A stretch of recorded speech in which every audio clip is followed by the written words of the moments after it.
Demolitions and evictions that were beginning in Morocco, we had some illusion that there still exists some humanity, some basic respect for the law and human rights in the Kenya regime.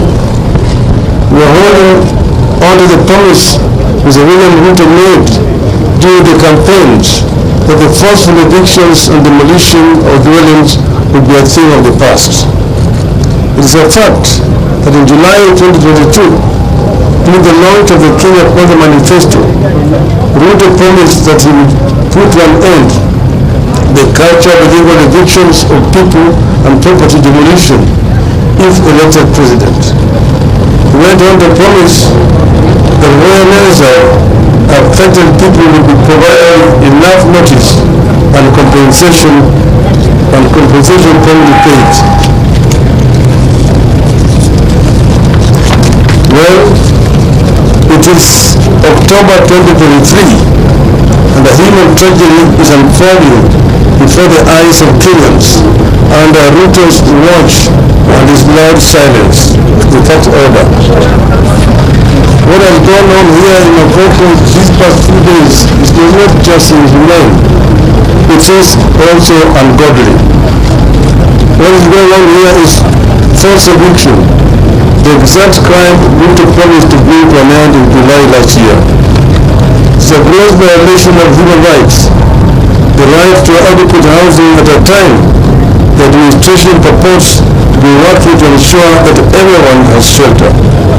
What's going on here indicates a systematic disregard of recognized human rights standards on the part of the state. The affected families, some among the poorest of the poor, and their upcoming middle class have not only witnessed lifelong savings demolished and crushed to ashes. They have been left to fend for themselves in the streets without basic shelter. Children who are learning in some of the schools here have seen their classrooms flattened into open fields. The upcoming exams standing. A regime whose top leadership never missed an opportunity to show that they are deputies of Christ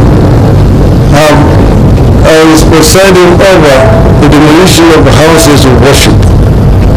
The evictions have taken place just as the rains are beginning to set in. They are taking place in bad weather without any compensation, alternative accommodation, or access to safe and secure food, safe drinking water and sanitation and medical services. The evictions have been accompanied by the excessive use of force by the police and local authorities. They have been intended to inflict inhuman pain and damage, and you can see my back. There are reports of injuries and theft of property belongs to the people whose suffering and loss is already too great. There's definitely no or inadequate prior eviction notice. Kenyans 2009 evictions and the settlement guidelines require notice to be written or published in the official government gazette 90 days ahead of time. Yet, within minutes of a court ruling, people have lost their homes and their livelihoods. People have been left homeless and destitute, without means of earning a livelihood and with no effective access to legal or other remedies. Nobody gave these people a chance to pursue further legal redress.